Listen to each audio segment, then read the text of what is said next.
7:30 Eastern, ABC, USC at Stanford. Stanford has taken some money. I remember in the preseason pod, you said, hey, let's take the look at line of Stanford plus 11. I regret not following along on that decision. So good call there.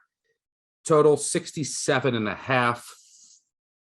I know you love you some Tree this week. Make the case. Yeah, I mean, a few months ago, I hit this game of the year at 11, and it was one of the few game of years that I hit, and it's happy to know that it opens up and it falls even farther. I think this thing will be down around 7.5 by the time we kick off. And the theory from the summer was that teams with explosive offenses will be able to battle USC in coin flip situations. And Tanner McKee is going to light up USC's defense like they're like a Christmas tree. He lit up Colgate again, one data point, FCS, and I know that's not a very good defense, but he had a 2-to-1 TD to INT ratio, but he had 4 big time throws. And he's a pro prospect, and I'd argue he might be the most pro ready quarterback right now.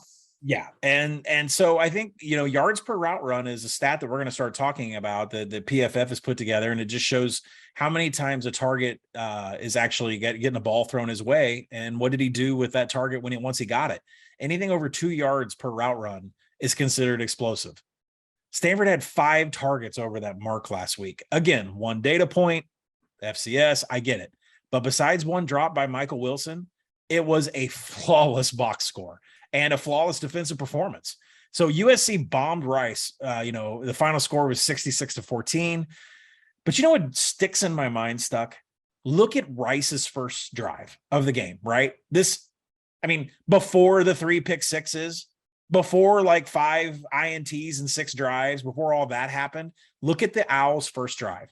16 plays, drained 8 minutes off the clock, finished it off with a touchdown.